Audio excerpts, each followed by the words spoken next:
My name is Nidia Erceg, and I'm the coordinator for California Clean Freight Coalition. I also work with Coalition for Clean Air as the Deputy Policy Director on Goods Movement.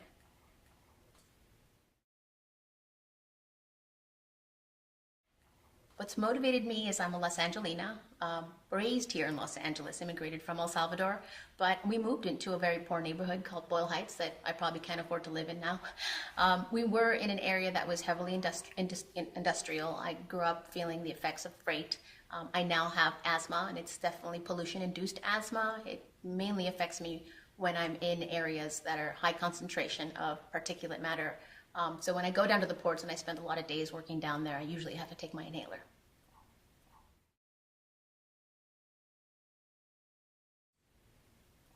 The visual impacts probably are the most surreal.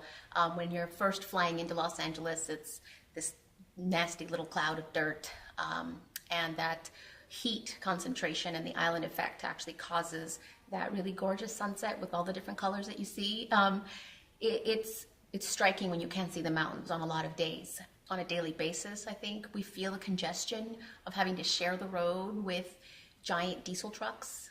Also in the communities, as I mentioned, that are most impacted, there's competing land use concerns like refineries and oil, and so there's a number of things like this. A lot of the health impacts are, prevalence of asthma, premature death. In some instances, a lot of people are having to go to the ER and miss days of work, and a lot of families needing to make choices between going to work and getting their bills paid, but then their kids needing to also miss days of school.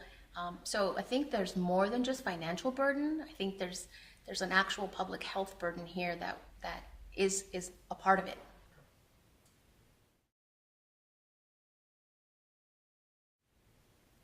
NIMBYism, which the not in my backyard, has kept things like freight and industry from going into communities that have affluence, because there's more of a voice, and a lot of the communities who just don't have a lot of affluence, maybe immigrant communities, don't really understand necessarily that their voice matters, that they can say something about it, and that there's groups of advocates working towards getting to cleaner air.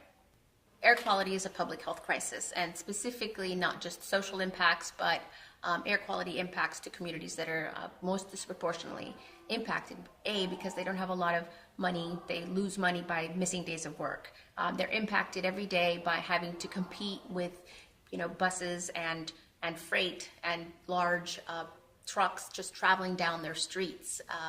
These trucks are in routes, turning corners tightly next to schools, next to apartment buildings, and these are already high-dense communities because there's just not a whole lot of options for people to live, to be able to afford to live, and these facilities exist because of these land use practices that kind of put them there in the first place.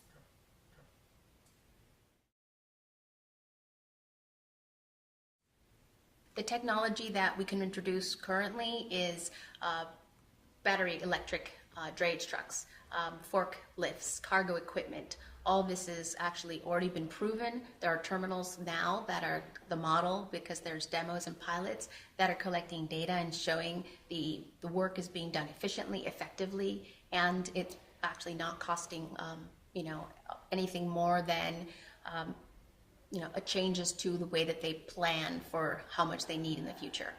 So we know that the ports are getting more and more cargo coming in, 3 times as much as we had in 10 years ago. So how are we going to handle that level of throughput and do it in a way that isn't going to continue to affect the people?